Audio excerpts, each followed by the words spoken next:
I now call on Tánaiste, leader of the Labour Party, Deputy Eamon Gilmore.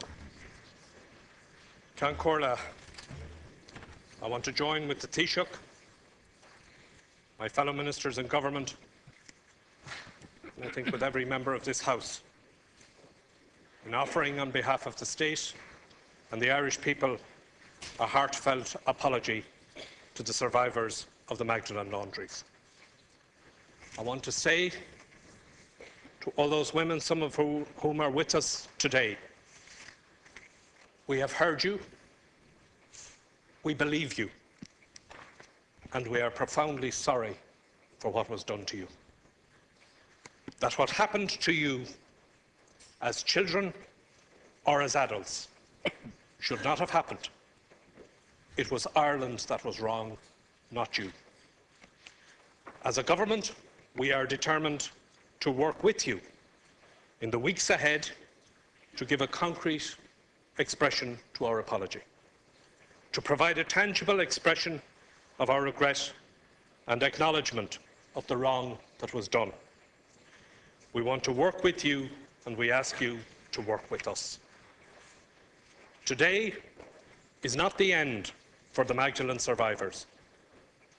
No apology, no matter how sincere, can ever erase what happened. We cannot turn back the clock and undo what was done to so many. What we can do is acknowledge the wrong, apologise, and work to translate that apology into a better future for those who remain. There are moments in the history of our nation when we come face to face with our past, when a door long kept shut by fear or neglect or design is forced open, and a light shines on the country we think we have left behind. Today is such a moment. The Magdalen Laundries were the product of a different Ireland, an Ireland so different that many today find it hard to understand what this country once was as a state and as a society. I join the Taoiseach in thanking Senator McAleese for the work that he has done and to thank the team that worked with him. What the McAleese report shows is how the history of the Magdalen Laundries lumbered on in step with the history of independent Ireland. What was remarkable was not how much changed when Ireland became independent, but how little. How the newly independent state lauded the notion of republicanism, but was in reality a profoundly conservative, theocratic and unaccountable place, where state bowed to church and where the rights of citizens could be trampled if they didn't fit in with the official line. A society where appearance was everything and nothing and no one could be allowed to challenge the conservative consensus.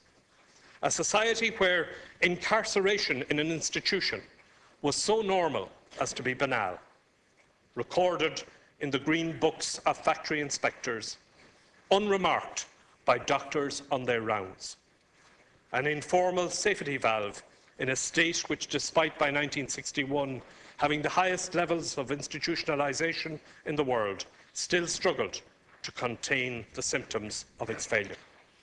An Ireland where a citizen could be committed to an institution for being poor, for being an orphan, for being a bit different, for being pregnant, for being a woman.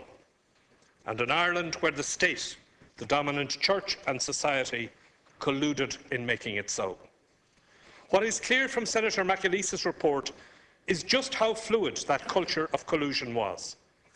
That a probation officer could as easily be a volunteer from an organisation concerned with public morality as an agent of the justice system.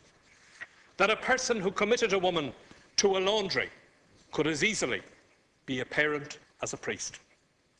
That teenagers could graduate from a reform school to a Magdalen asylum, spending their entire childhood and early adulthood in the grey area between the civil and the church authorities.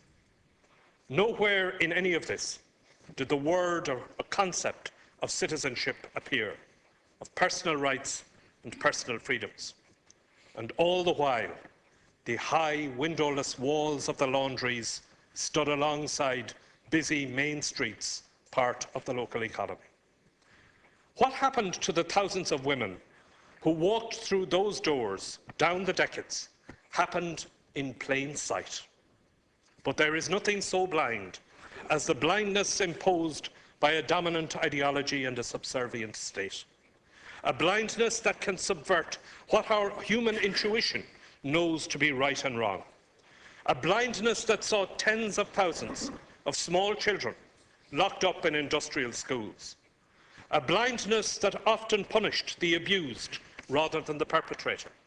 A blindness that would banish a young woman from her community for the so-called crime of getting pregnant. A blindness that did not question a long absence by a sister or a niece or an aunt. A blindness that did not trouble itself about an industry built on unpaid involuntary labour. The most reliable litmus test of freedom and of the separation of church and state is how that state treats its female citizens. By this standard, Ireland was, until recent decades, a virtual theocracy, a country where women were cast out for having sex outside of marriage, where they were denied contraception, denied work if they were married, and as we have seen, committed to an institution sometimes for little more than being an inconvenience. This was an Ireland where justice and morality were conflated, so that there was much in the way of morality, but little in the way of justice. And justice was not done for these women. Their moment has been a long time coming, and it began with the rolling back of the dominance of one church and one morality in Irish society. The battle to liberalise Irish laws, to separate out in practice church and state, was at its heart about freedom. It was about the individual and about personal dignity. And it was about the kind of society we wanted for ourselves and for our children. Not a society that forced women into giving up their babies, not a society where poverty split families apart or required unhappy ones to stay together, not a society that survived on secrecy. We look back on the Ireland Senator McAleese describes, and it is like a foreign country. But the Ireland of today was forged in the face of profound opposition at every step. I'm proud of the role that my party and its members and its elected representatives played in that transformation. It was not an easy task, nor was it always a popular one. But the Ireland of the Magdalen Laundries is now a historical curiosity for a new generation of our citizens because of that campaigning vision.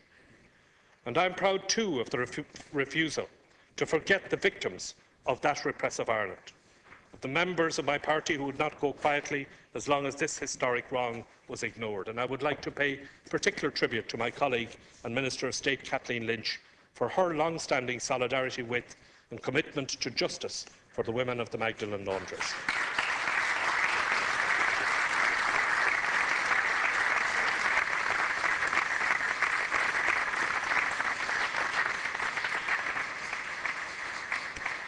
It is no coincidence that the government which established an investigation into state involvement in the Magdalen Laundries and the government which will offer some recompense to the women of the Magdalen Laundries is one of which Kathleen is a member.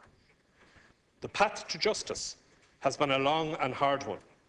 In the words of Sally Mulready of the Irish Women Survivors Network, the women of the Magdalen Laundries endured years and years of misery and rejection, and as a consequence remained out in the wilderness for years trying to find a path to justice.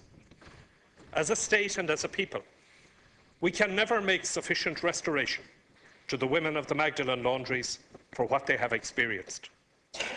We can never give them back their past, their youth, their opportunities, or for some, the children they gave up. But we can tell them that we believe them. We acknowledge that what happened to them was wrong, that the stigma that they have been branded with was false, and that we are sorry. The picture that emerged from Senator McAleese's report was complex. It reflects an Ireland where the lines between personal morality and civil authority were blurred, sometimes beyond distinction. to draw a straight line and to distinguish between those women who were committed to the Magdalen Laundries by the state and those who entered by other routes is to ignore how the very fabric of Irish public, civic and private life supported these institutions. What is more, it is to ignore the role of the 4 religious orders which managed the laundries and who controlled the entry and the exit of women from these institutions. As a people, we cannot undo the past, but we can and will make a contribution to a more comfortable, secure future for the women of the Magdalen Laundries. There is a role too for the religious orders which ran the laundries to make a fair contribution along with the taxpayer. These laundries were private businesses run by those orders which benefited from the unpaid labour of the women committed to them. The past does not belong to the state alone. As a people, we have become better at looking back, at acknowledging the wrongs that were done, particularly to those who most deserved our care and protection. But it is one thing to learn the bitter lessons of history. It is another to apply those lessons to Irish society today. And what are those lessons? That how it upholds human rights, and not any one version of morality, is a core barometer by which we should judge our state, its services and our society. That the principles of human rights, of personal freedom and personal dignity should not only underpin the state's relationship with its citizens, but also the relation between citizens and powerful institutions such as banks, the media and large corporations. Indeed, all our relationships with each other. They are lessons which can only benefit us all, the lessons of a fairer and more compassionate Ireland. But today is about the women of the Magdalen Laundries. It is about standing by those women whose futures were stolen from them. It is about doing the right thing by them. It is about remembering how they suffered. It is about eradicating once and for all the stigma that blighted their reputations. It is about recognising their needs. Most of all, it is about recommitting ourselves to the values that will ensure that what happened to them can never ever happen again. That never again, as a people and as a society, will we walk past a high wall and fail to ask what lies behind it.